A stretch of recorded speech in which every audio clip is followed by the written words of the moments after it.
Então é o seguinte, a gente tem que pensar assim, o conhecimento que a gente tem hoje, que a gente acumulou em termos científicos e tecnológicos, estão todos contidos em publicações científicas ou artigos científicos ou papers. Então, todo o nosso conhecimento está nesses papers, certo? E para que um autor consiga publicar, né, um artigo, ele precisa submeter um texto para uma revista científica e ele vai ser avaliado por colegas dele, certo? Né, ou um editor, que em geral é um pesquisador mais proeminente naquela área, que recruta pares, né, outros cientistas pares, que fazem a revisão por par, que olham a qualidade desse artigo. Se eles concordam que o artigo é bom, etc., esse artigo é publicado na forma, né, de um artigo científico mesmo. Agora, quem que paga para que essa ciência seja feita? Em geral, são os estados de todas as nações, né? Então, no caso do Brasil, por exemplo, 95% de todos os artigos publicados provém de universidades públicas, o que significa que o salário dos pesquisadores, as bolsas de pesquisa dos, né, alunos de pós-graduação, que são cientistas em formação, também são pagas pelo Estado, as instalações dos laboratórios, tudo isso é sustentado pelo Estado. Né? Mas quem fica, né, quem lucra com isso são as editoras ou as revistas científicas que publicam esses artigos.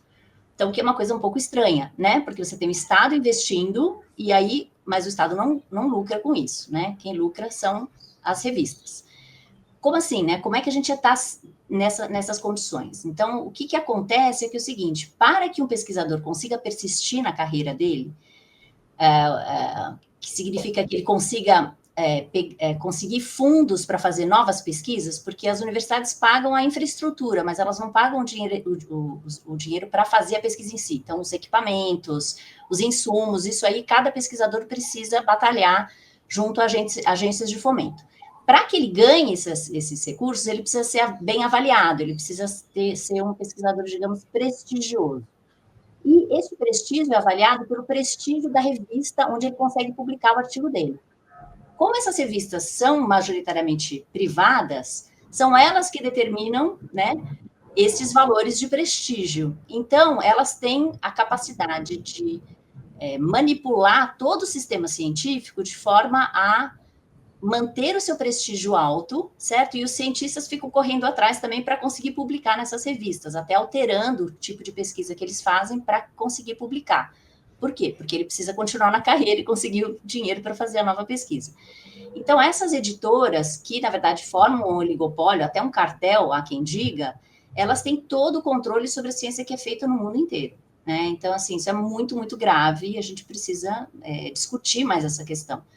Então, todos os pesquisadores estão frustrados com isso, mas não há muita discussão, não há discussão suficiente, a meu ver, para tentar mudar esse tipo de situação. A gente não pode se submeter às regras das revistas sobre o que é boa ciência ou não é boa ciência, o que é bom pesquisador ou não, né? Isso tem que advir da própria comunidade científica, né?